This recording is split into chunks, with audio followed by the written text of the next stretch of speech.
Hey guys, thank you for joining me this week for my video. For those of you that don't know me, my name is Lauren and I am a financial coach. So this week we are going to talk about financial identity and how it can keep you stuck. So if you've watched any of my other videos on this channel, you've learned about limiting beliefs, what they are and how they negatively impact your progress towards your financial wellness and your wealth. But it's important for us to also talk about our financial identity. So first, let's just talk about what it is and how does it impact us. I want you to completely take the idea of financial identity theft out of your mind. I know that's the first thing that does pop in your mind when you hear financial identity, but we are not talking about that today. We are talking about the way that you self-identify when it comes to your money.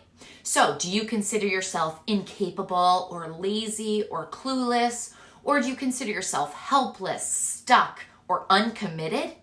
Many of you have probably been watching webinar after webinar after webinar and going through coaching sessions and reading thousands of books by business gurus. And still, you feel like you're doing everything you're supposed to, but something isn't happening. You're still stuck. You're not seeing progress. And I get it because I was you. But what it very well could be is that your financial identity is the piece of the puzzle that's really holding you back. For instance, do you notice that you avoid certain problems or that you can fall off track easily, or you can feel embarrassed that you don't really follow through, or you feel some shame about the fact that you don't have a budget or your finances aren't in order? All of these examples could be symptoms of the fact that your financial identity is hurting you. So, a new and improved financial identity could be extremely beneficial to both your confidence and your bottom line. Now, the idea of identity and shifting your identity might still seem a little confusing. Let me give you a personal example about just identity in general, not related to money, but just identity that I was wrongfully assigning myself, and tell you about the fallout from it. I'm going to talk to you about how I shifted my identity when it came to being a twin mom, or mom of twins, I guess I should say. When my husband Greg and I found out that we were pregnant with twins, let's just say it came as quite a surprise. We didn't think we had any twins in our family, anywhere in that family tree. I mean, clearly we were wrong. But when we first heard that we were having twins, my reaction to the nurse was literally, I think there's a mistake. We can't have twins. After the doctor came in and pointed out baby A and baby B, and you're definitely having two, then I all of a sudden heard these feelings of self-doubt and incompetence and fear creep in. These fears that I wasn't going to be a good mom or a good enough mom now had doubled, like literally, because now there were two babies that I was going to mess up. So I already was assigning myself a certain mom identity. The identity would best be described with such words like new, needing constant help, forgetful, incapable, too scatterbrained, tired, not prepared, and so many more disempowering and negative descriptors. But I utilized a very reflective and productive strategy to help me overcome this identity that was detrimental to not only myself, but my family. I tried to envision that rock star twin mom identity, just in general, but then also with a specific person in mind, someone to learn from and to be inspired by and to hopefully one day emulate. So I thought of one of my college roommates who also is a twin mom. She also happens to have boy twins. There must have been something in the water because myself and about 3 of my other college roommates all have boy twins.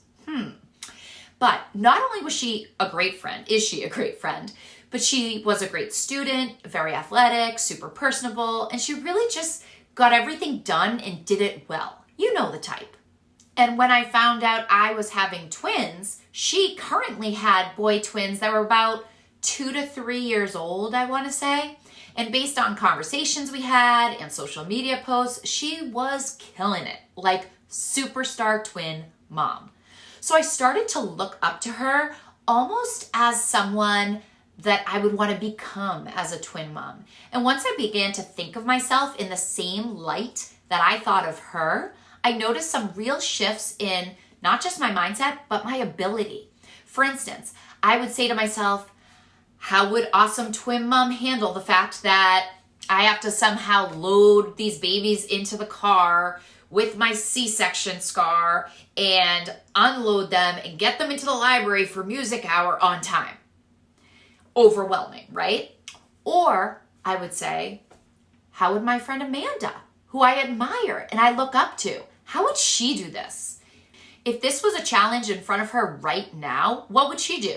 Would she just throw her hands up in the air and like give up for the day, which to be honest, I did kind of think about? Or would she figure out the timing and the logistics of getting them both in, out of the car on time and what to pack and think of all the details? Would she make sure to rest before and after the trip? Would she go because she wanted to bond with her children and not out of this feeling of mom guilt that she had to go? Would she force herself to go because of that guilt or comparison? Or would she give herself grace to consider a different plan for the day if it wasn't good for her physical health? Using this framework or this strategy of rethinking my identity with either a general example of a super twin mom or my friend who literally represents that, it helped me to not only connect with the actions that I needed in order to be successful, but it also really helped embody the identity of a twinning mom. Get it? Twinning, twins, winning. That's right. Sorry, folks. That's the only jokes I have today. So my previous identity of clueless and unprepared no longer applied. I also realized that we often define our identity with adjectives that are actually temporary or fleeting feelings. You aren't clueless forever. You aren't unprepared forever. You are those things one moment and then you learn and you get experience. And then you're not those things the next moment. So we need to really be careful not to assign ourselves these temporary descriptions to our permanent identity, or we'll start to actually believe it. Once I realized my new identity as a capable and loving and extremely competent twin mom, it became so much easier to complete tasks that before had felt absolutely impossible. And the same is true when it comes to your money. We can apply the same concept and the same reframing method to our financial identity. For more details and action steps on how to actually do that, please check out my video called Redesigning Your Financial Identity. And then you can finally tackle what's holding you back. So if you liked this video, please give it a like down below and also make sure to click subscribe so that you can catch all of my newly released content as I release it. Thank you so much. See you next week.